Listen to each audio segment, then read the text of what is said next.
The trunk had been locked for 68 years, its brass clasps green with age and secrets. When I finally pried it open that cold December morning, the scent of old leather and faded lavender rose like a prayer from the darkness within, and with it, a love story that had been waiting a lifetime to be told. My grandmother Rose had passed 3 months earlier, taking with her the final pieces of a puzzle I never knew existed. I had climbed into her attic to sort through decades of accumulated memories, expecting to find Christmas decorations and moth-eaten quilts, but the heavy trunk tucked beneath the eaves seemed different somehow, as if it held more weight than its wood and metal could account for. The lock had rusted beyond repair, and it took 20 minutes with a crowbar and my grandfather's old tools before the lid finally surrendered with a groan that seemed to echo through the rafters. Inside, wrapped in tissue paper that crumbled at my touch, lay my grandmother's wedding dress. Not the one I remembered from their wedding photographs, but something simpler, more elegant, with pearl buttons and lace sleeves that spoke of a different time. Beneath it, carefully preserved in cedar shavings, were dance cards from the 1940s, movie ticket stubs from films I had only seen in black and white on late-night television, and a small velvet box containing an engagement ring I had never seen her wear. But it was the bundle of letters tied with a faded blue ribbon that made my breath catch in my throat. They were addressed to Miss Rose Catherine Murphy, in handwriting that was masculine and careful, each envelope bearing postmarks from places I recognised from history books. Normandy, Belgium, Germany. The return address was always the same: Pauvert Michael J. Hennessy, Company B, 2nd Battalion. My hands trembled as I realised what I had found. These were not letters from my grandfather, William, the quiet man who had raised my father and given me piggyback rides and taught me to fish in the creek behind their house. These were from someone else entirely, someone whose name had never been spoken in our family, someone who existed only in the shadows of my grandmother's past. I set the bundle aside and continued searching, my heart racing with questions that seemed to multiply with each item I uncovered. At the very bottom of the trunk, beneath a hand-knitted baby blanket that smelled of roses and thyme, I found what I was looking for, without knowing I had been looking for it at all. It was a single letter, different from the others. Where theirs had been sealed and opened and read until the paper wore soft as cloth, this one remained pristine, its envelope unmarked by postal stamps or forwarding addresses. Across the front, in that same careful handwriting, was written simply, "For Rose, when I come home." But he had never come home. The paper whispered as I slid it from the envelope, and I could almost feel the weight of his hands as he had written these words somewhere in a foxhole or a temporary camp, never knowing that home was a destination he would never reach. The letter was dated December 15th, 1944, just days before the Battle of the Bulge began, just weeks before his name would be added to the long list of the missing and presumed dead. I carried the letter downstairs to my grandmother's kitchen, the same room where she had made Sunday dinners for 47 years of marriage to a man who was not her first love. I sat at her small table by the window, where the December light filtered through her lace curtains and cast patterns on the worn linoleum floor. And with shaking hands, I began to read. My dearest Rose, I am writing this letter by candlelight in a barn somewhere outside Bastogne, though I cannot tell you exactly where for reasons you understand. The snow is falling heavy tonight, and the silence between the artillery rounds reminds me of the winter evenings we spent walking through Central Park, when the world seemed to belong to just the two of us and our footprints were the only ones marking the path through the drifts. I have been carrying your photograph for 8 months now, the one we took in the booth at Coney Island the night before I shipped out. It has travelled with me through England and France, across beaches and through forests, and it has kept me company through nights when the darkness seemed too heavy to bear. Your smile has been my compass, pointing me always toward the promise of home, toward the life we planned together in your little apartment above the bakery, where the morning sun painted everything gold. I know this war has asked too much of you already. I know that the waiting is its own kind of battle, that the silence between letters must feel like an eternity, that every knock at the door brings a fear I wish I could take away. I know that other girls have received visits from men in uniform bearing news that changes everything. And I know that you must wonder in the quiet moments before sleep if I will be one of the names that never comes home. But I need you to know something, Rose. I need you to know that every sunrise over this frozen countryside reminds me of the morning light in your hair. Every hot meal reminds me of the soup you made when I had that terrible cold last winter. How you sat beside my bed reading me stories until I fell asleep. Every letter from home, every care package, every small kindness from the local people here reminds me of your generous heart and the way you see goodness in everyone you meet. I carry more than your photograph, my darling. I carry the memory of every conversation we ever had, every plan we made, every dream we shared. I carry the sound of your laugh when I told you terrible jokes and the way your eyes sparkled when we danced to Glenn Miller at the Avalon Ballroom. I carry the taste of your mother's apple pie and the smell of your perfume and the feeling of your hand in mine during those long summer twilights when we believed we had forever. The boys here talk about what they will do when they get home. Some want to sleep for a week. Others want to eat their mother's cooking until they burst. But all I want, Rose, is to see you standing on the platform when my train pulls into Penn Station. I want to hold you until the fear and the loneliness and the terrible weight of these months dissolves into the simple joy of being together again. I want to marry you in that little church where your parents were married. And I want to dance with you at our reception until the sun comes up over the Hudson.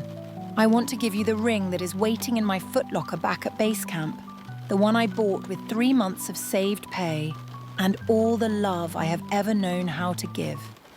I want to see your face when you realize that I remembered exactly what you said about diamonds being too flashy. That the small sapphire surrounded by seed pearls is exactly what you would have chosen for yourself. I want to slide it onto your finger and hear you say yes to the question I have been carrying in my heart since the night we met at the USO dance. But more than anything, Rose, I want you to know that if something happens to me, if this letter becomes the last words I am able to speak to you, none of this will have been in vain. These months away from you have not been lost time. They have been a testament to something larger than the war, larger than the fear, larger than the distance that separates us. They have been proof that love like ours cannot be conquered by armies, or silenced by artillery, or diminished by absence. Every day I survive out here is a day I have chosen you over despair. Every night I lie down in whatever shelter we have found is a night I have held onto the promise of our future, instead of surrendering to the uncertainty of now. Every letter I write to you is a small victory against the forces that would have us believe that tenderness has no place in a world gone mad with violence. If I do not make it home, I need you to know that you gave me something worth fighting for. You gave me a reason to be brave when bravery felt impossible, a reason to hope when hope seemed foolish, a reason to believe in tomorrow when today was too painful to bear. You gave me love, Rose, and that love has made me a better man than I ever thought I could be. But I also need you to know that if I do not return, I do not want you to spend your life waiting for a ghost. I do not want you to turn our love into a shrine that keeps you from living. You are 22 years old, my darling, with your whole beautiful life ahead of you. You have too much love in your heart to keep it locked away, too much joy in your spirit to let it grow dim with grief.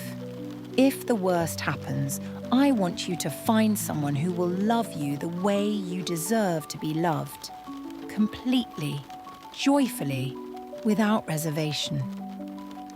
I want you to marry him and have children with him and fill your life with all the happiness this war has tried to steal from us.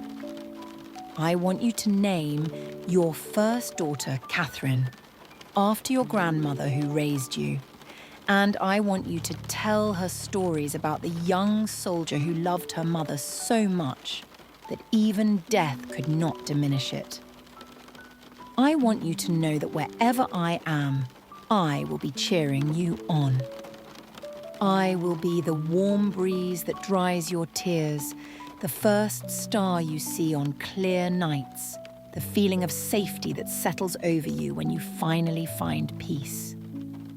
I will be woven into every sunset and every spring morning and every moment of unexpected joy that finds its way to your heart. This is not a goodbye letter, Rose. This is a love letter that will outlive whatever fate awaits me in these final weeks of war. This is my promise that what we have found together is stronger than bullets, more enduring than time, more powerful than the fear that tries to whisper that it might all be taken away. I am coming home to you, my dearest girl.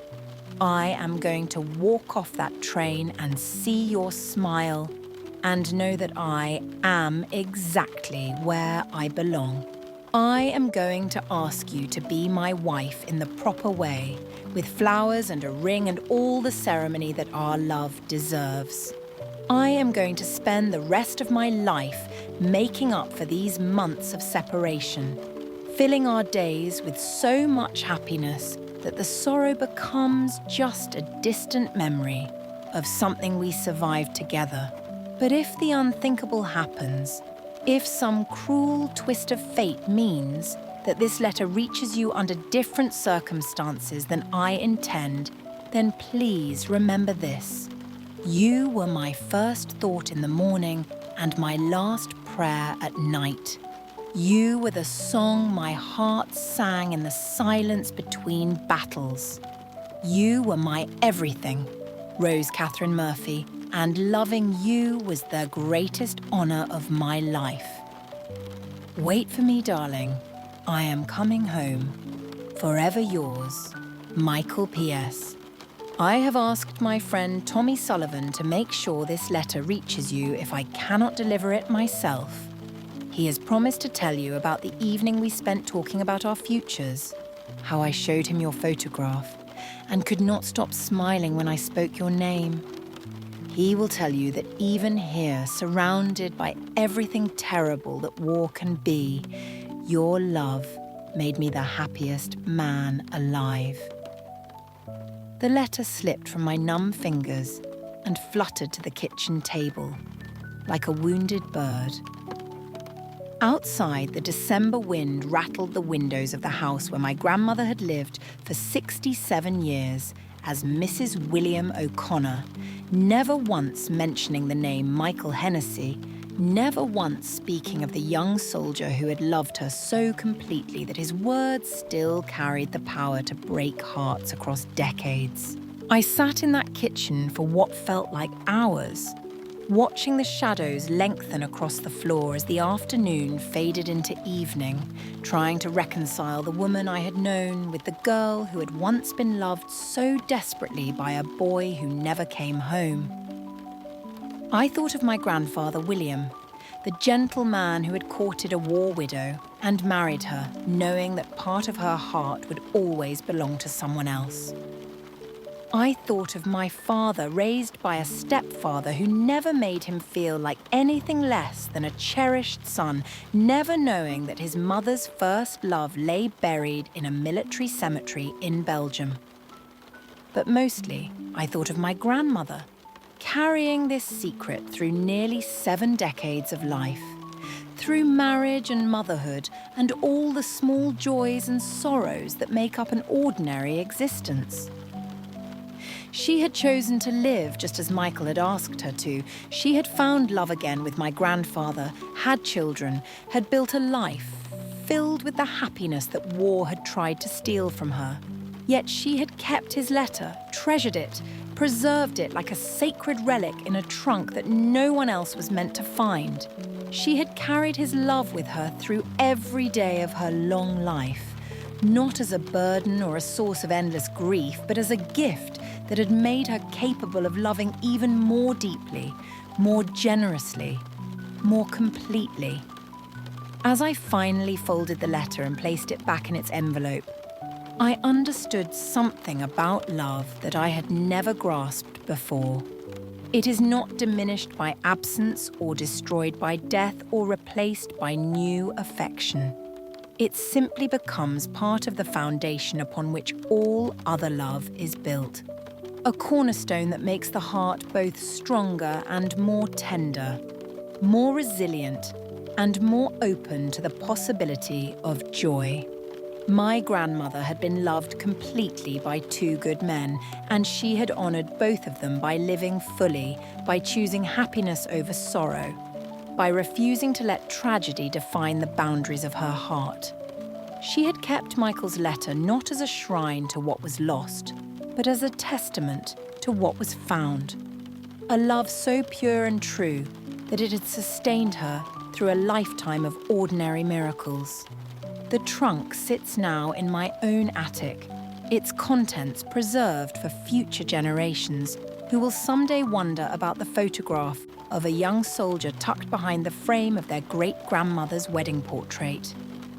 But Michael's letter I have kept, and on quiet evenings when the weight of the world feels too heavy to bear, I read his words and remember that love, like theirs, love that transcends time and circumstance, and even death itself, is the most powerful force in the universe.